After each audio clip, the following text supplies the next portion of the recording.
Good morning, I am Roshan Shaik. The overall aim of the program is not only to improve the Achilles tendon function but also to enhance glycemic control, reduce blood pressure, support weight loss, improve CV fitness, and increase confidence to maintain long term physical activity. Today we are focusing our session with warm up, main session, and cool down. For the warm up, we will be doing the exercises such as marching on spot, heel raises, and ankle circles. These warm up exercises are helpful in activation of calf muscle and reduce the stiffness of ankle and increase and improve mobility according to the ACSM 2022 guidelines. Firstly, we will start with wall push-ups. So during this, the patient stands against the wall and place hands approximately shoulder width apart at shoulder height. So patient takes a step backward, so his body is slightly inclined forward. He keeps his body in straight line and slowly bends elbow and brings chest close towards the wall. By using his both hands, he pushes his shoulders and chest back and goes back to the starting position. During this exercise, we have to tell the patient to maintain controlled breathing throughout the exercise and how he is doing and check his breathing pattern. We have to check if he is whether maintaining neutral spinal position so that he don't spin and his hips move excessively. During this exercise, we tell the patient to do 2 sets with 12 repetitions in each. The wall push-ups helps in upper body strengthening, core activation, and it increases overall muscular endurance. So now going to the progression, if the patient is able to do the normal wall push-ups, we will tell the patient to for the progression we will tell the patient to do knee push-ups and the normal push-ups like it is shown in the video. And during the normal push-ups also he has to maintain his structure and posture correctly. And coming to the observations, we during the exercise we have to monitor the breathing pattern and the rate of perceived exertion, shortly RPE. The RPE measures physical activity of the body during an exercise. So the scale of RPE can be measured in 1 to 10. 1 means very light activity, 4 to 5 means moderate, and 10 maximum effort according to the 2009 ACSM.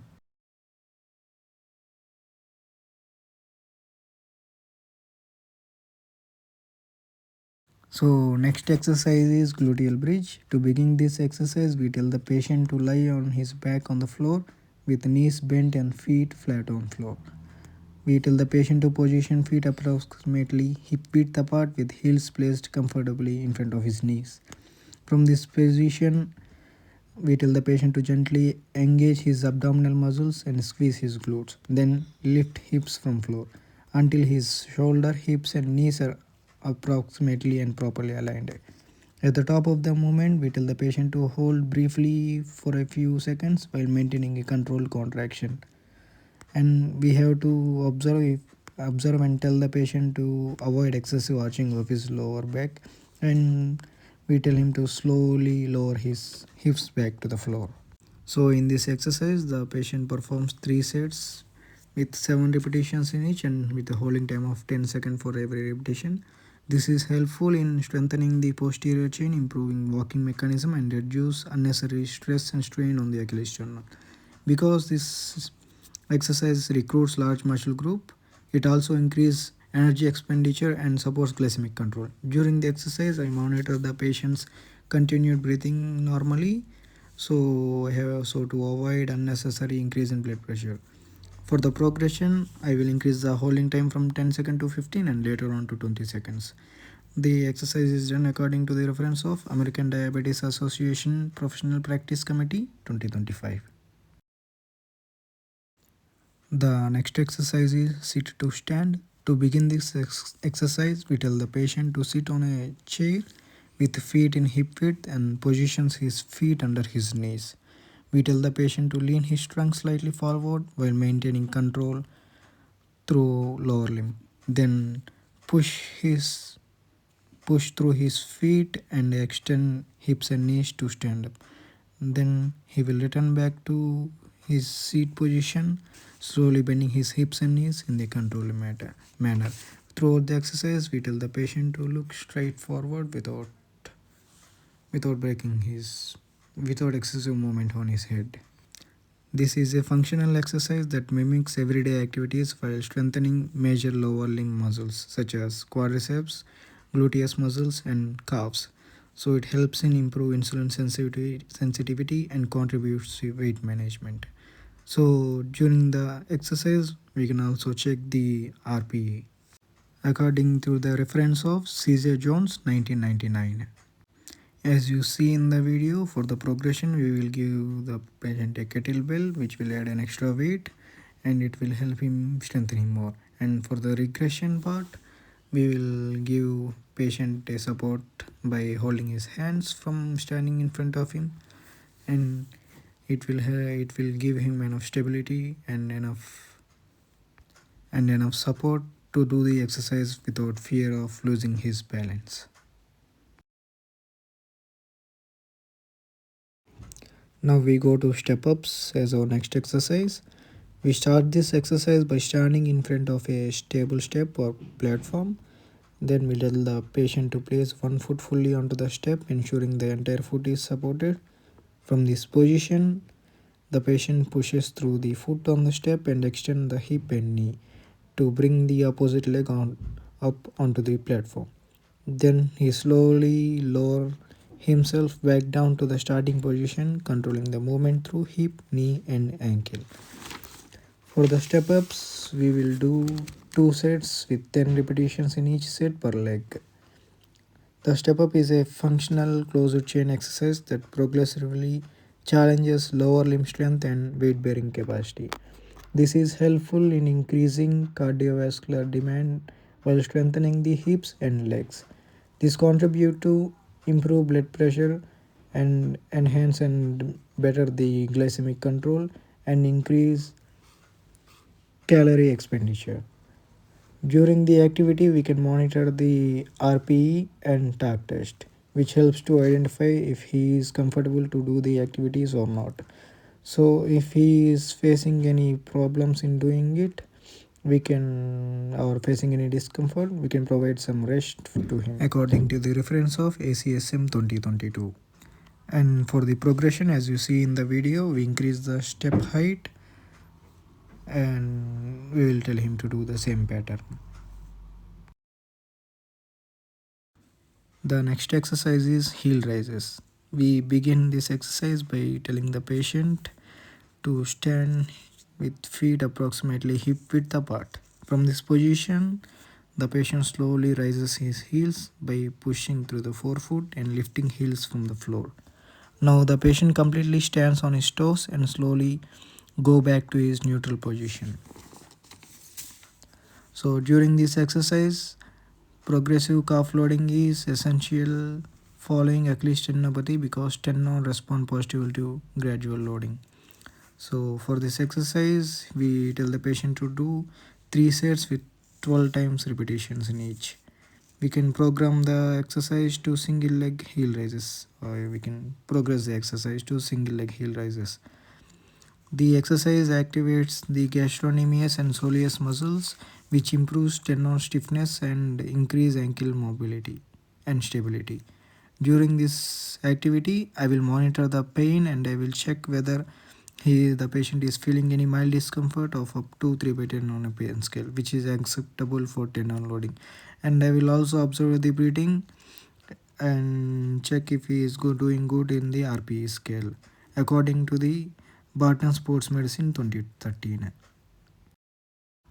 For the progression, the single leg heel raises can be done. So we tell the patient to take support from the wall and take and lift one of his legs and do it the same as 3 sets in 12 repetitions in each for each leg. So during the progression also we do the same observation. We observe his breathing pattern and if check if he is feeling any discomfort, and we can do the talk test also. For the regression, we will tell if patient is unable to do the normal single or double leg heel raises, we will tell the patient for to go for regression, and for the regression we will tell him to, or we will give a chair or any height object for his support, which will help him control his stability and improve his exercise. So in the regression, the patient takes support from the chair and lifts his both heels into the air and stand on his toes. Heel raises are directly relevant to Achilles tendon rehabilitation because they progressively load the plantar flexor muscle tendon unit, according to Silvernagle.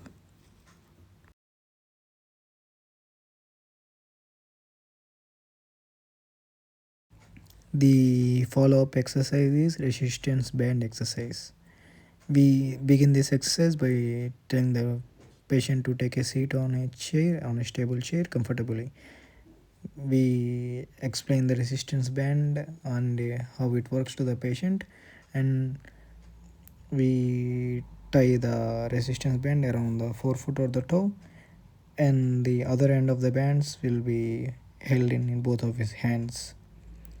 So we start the exercise by the toe relaxed and pointing towards the patient. Then slowly push the toes and foot against the resistance band. Then return the foot slowly to the starting position. This exercise can be performed in 2 sets and each set for 12 repetitions. It can be used to develop balance, ankle strength, and improve control of ankle complex, according to the reference of Phillips 2026. So for the progression, we change the colors of the resistance band, which in turn gives more resistance on his foot, and we increase the holding time of the toe where he supports the or supports and stresses against the resistance band.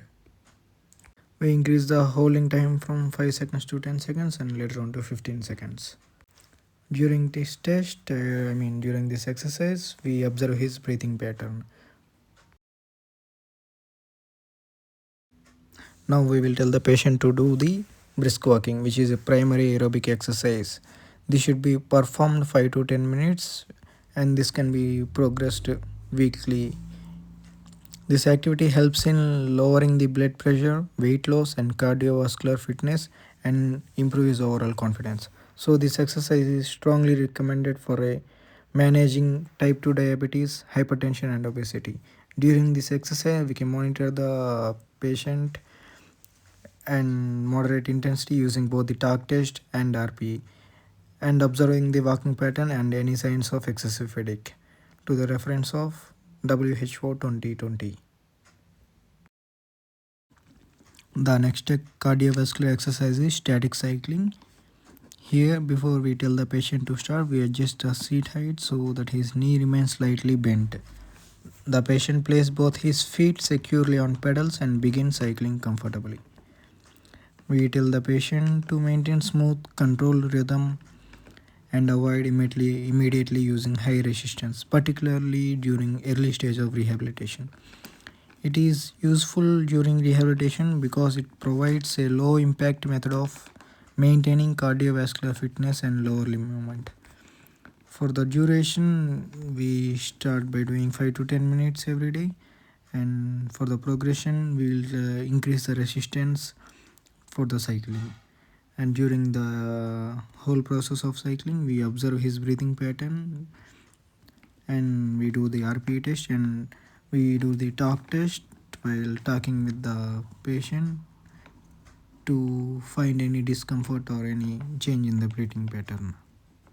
During the exercise and after the exercise, we monitor his heart rate by checking his pulse, and we can also suggest him using wristwatches, the smart watches that help read his heart rate in real time during the exercise. After the main exercises, we will follow up with the cool down exercises for 5 to 10 minutes. The cool down exercises are slow walking, which will be we can do it for 3 to 5 minutes, calf stretches, 2 repetitions per leg, and 20 to 30 seconds for hold, and deep breathing exercises. The benefits of cool down exercise are safely bringing the patient's heart rate and body temperature back to normal, and preventing dizziness and fainting, and lessening any other post-workout injuries.